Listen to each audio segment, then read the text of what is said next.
What's going on, y'all? It's Dana Poe Jr., Master Executive 8. And in this video, this is the first part of a series that I'm making on how to quit watching porn. And this is important because if we're going to return to source or just do anything productive in our life, and this is a problem, it can hinder you from doing things in your life that you need to do, just like any other addiction. I mean, mostly all addictions are the same. Just some more harmful than others, and I think this is one of the most harmful ones because it involves you constantly spilling your life force energy, the very thing that creates life. You know what I mean? So like, if you're constantly spilling this, you'll wonder why you have no motivation, no energy. I did a video the other day on what it feels like to relapse after like a semen retention journey, and you'll feel it immediately. You'll feel your vibration drop, and you'll also feel your energy levels go like way down.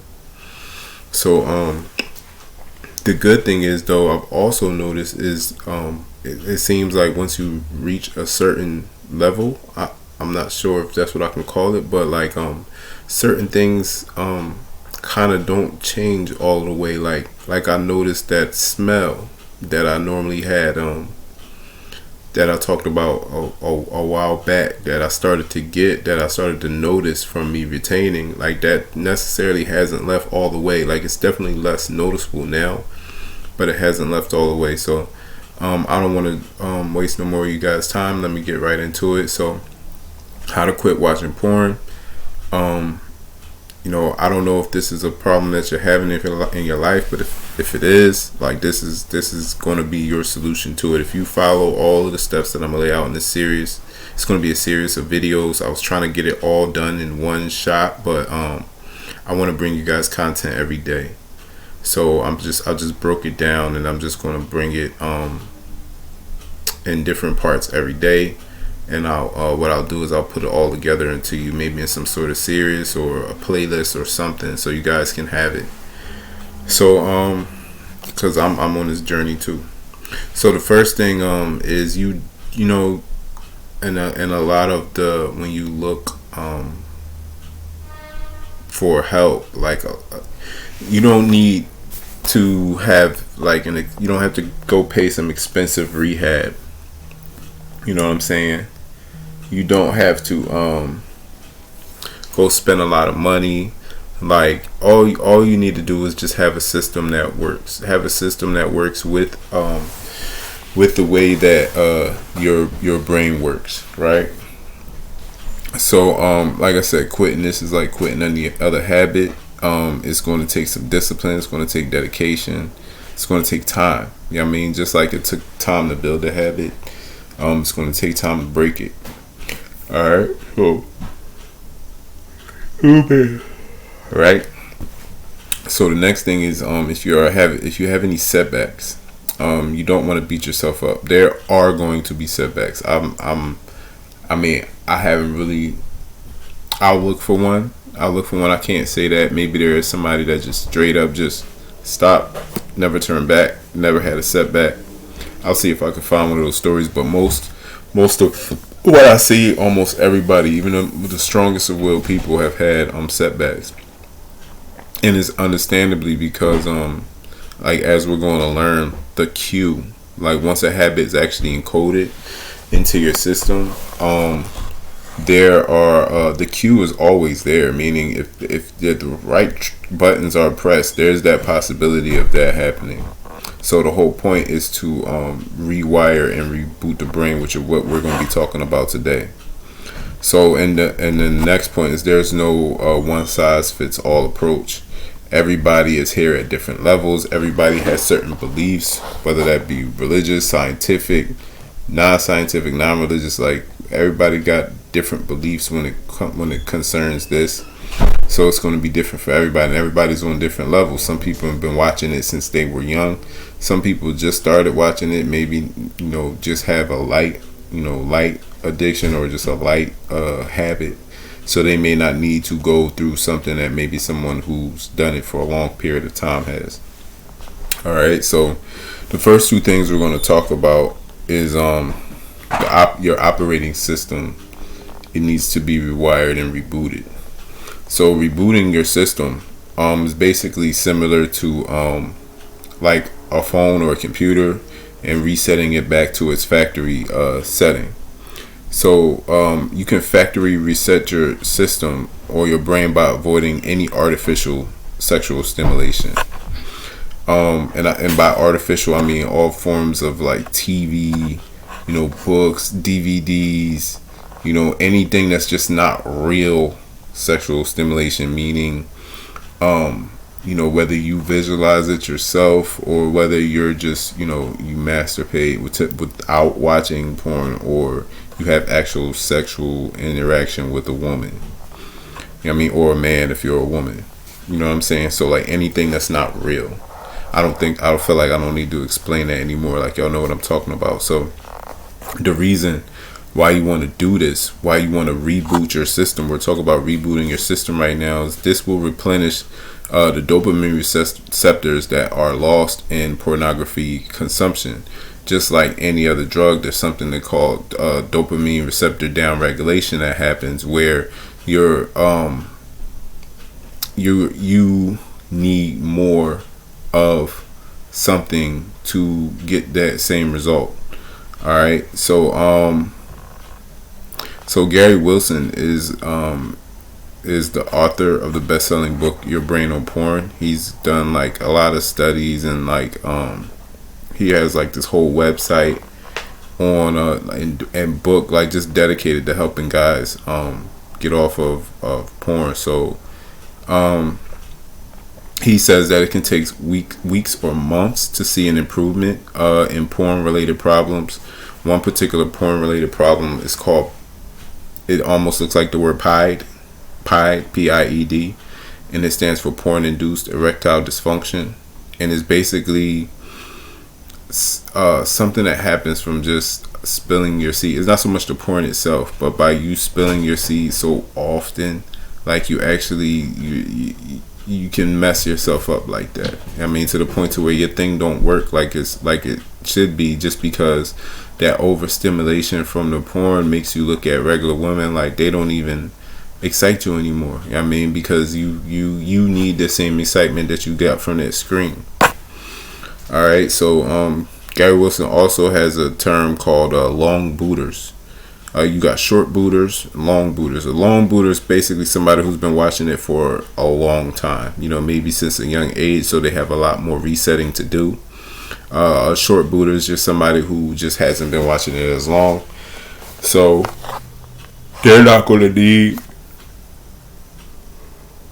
as much time as a long booter. And basically the whole point is to get your mind back to a point before porn. So what usually happens, I actually experienced this at one point, and this usually happens to the long booters, is something called the flatline, where you'll lose all interest for sex in a period. Like that happens. Now, I never did, some people say part of the flatline is like you can't even get hard. I never experienced that, but I genuinely didn't have an interest for it. Like, I guess I was just so, just wanting to change my mind that I wasn't even looking, like I wasn't even looking at the same. Now, the crazy thing is, right after that, you'll experience the opposite. So like I said, man, you'll want to hit everything walking. Like it's so crazy how the energy just comes back like crazy, man. And this is where it's important to know your cues, because you'll find yourself going back to it. You know what I mean? You'll find yourself going back to it because that it's going to hit you out of nowhere. I'm telling you. Like, I'm telling you, man, that flatline is comeback is real. So, yeah, so the key here, I would say, is just abstinence from all artificial sexual stimulation. Like I said, natural sex is fine, But if you want a faster reboot, then total abstinence is I think gives you the quickest results, because I even found that, yeah, I would go have sex, like just not too long ago, I had a girl that she would call me whenever she wanted me to come over, which was pretty often. I say maybe about 5 days out the week, 4 days out the week, sometime, depending on her work schedule or whatever else she had going on. And I would still come home and watch porn, and I'm just like, dang, like you just had, like, that wasn't, you know what I'm saying, like that wasn't enough, you know what I mean? So it was like, it's like you got to get to the root of the problem, you know what I'm saying? So like, yeah, going out there and having sex is great. I would prefer that for whatever reason you feel like you can't resist, that you go do that, you know what I'm saying? But like, if you can find it in yourself, man, to just abstain for like maybe even a couple months, you know what I mean? Like I had went 4 months just without nothing. That was the longest I had went, and I will tell you, it's major results from that, man, to the point to where you're like, stuff just starts changing for you energetically, in a point to where you'll actually enjoy doing it.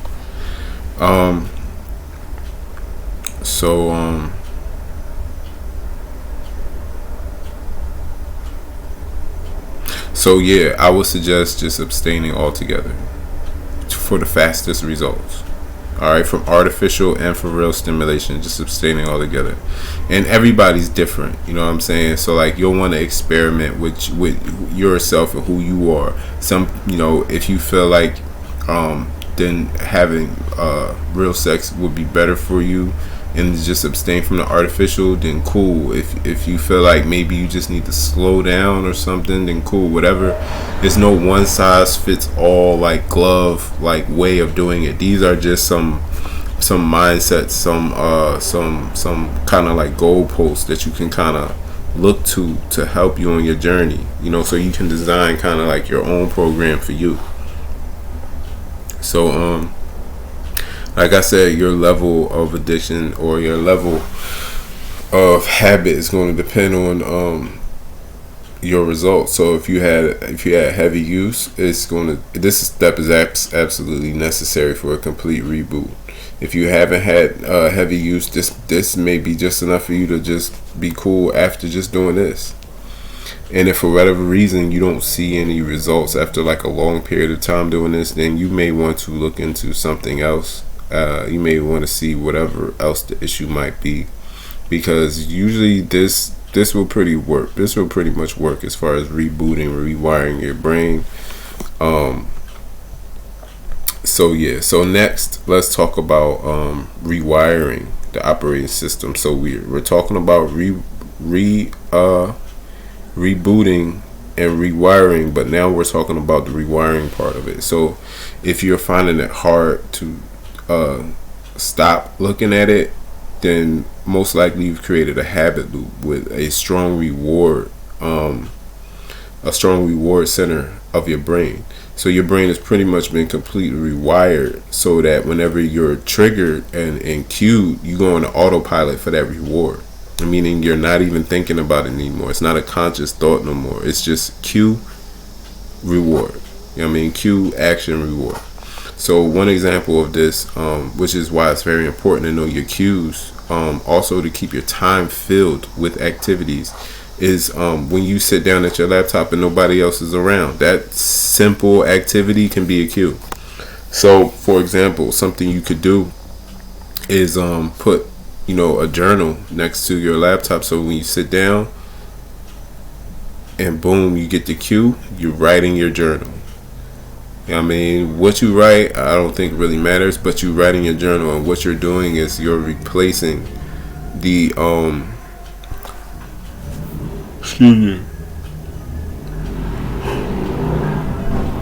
you're replacing, you get the cue, the action is writing your journal instead of the porn, and you get the reward. So you're replacing the journaling with the reward.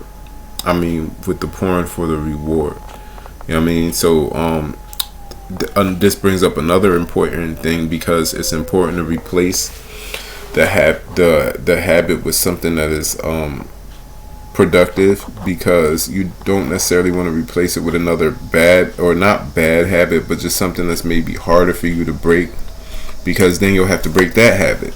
You know what I'm saying? Then you'll have to override that habit. So pick something that's positive. Pick something that's productive, that's going to add value to you.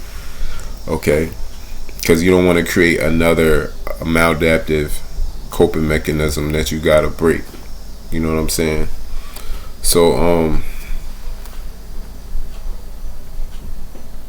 neuroscientists, they have found that our cues for our habits never really disappear, and once a habit has been encoded to your brain, that cue is always being looked out for. So it's not so much about removing a bad habit, like that cue is kind of always there, but to override the bad habit with a good habit. And that's what we mean when we say rewiring the operating system. So that's the end of this video right here. I just wanted to talk about those two things, rebooting and rewiring. In the next video, I'm going to give you some tips to get you started with rebooting and rewiring. All right. So look out for the next video. Just look out for the next video. I'll bring it to y'all when I bring it to y'all, and I'm out.